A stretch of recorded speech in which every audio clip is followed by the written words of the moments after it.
will talk about how can you fix this problem or know how you can do that on your Amazon Photos app. So all you have to do, so you just click here on settings here.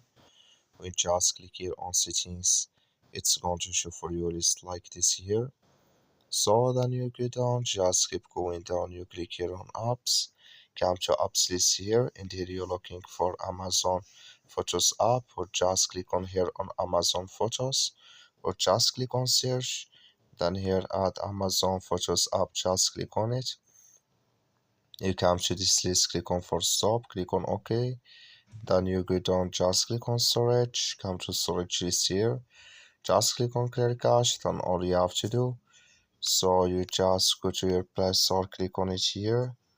So then here you search here for Amazon Photos. It's going to show for you like this. We'll find here if this, click on it, then it's going to work with you. That's all you have to do. Thank you for watching. Don't forget to support us by liking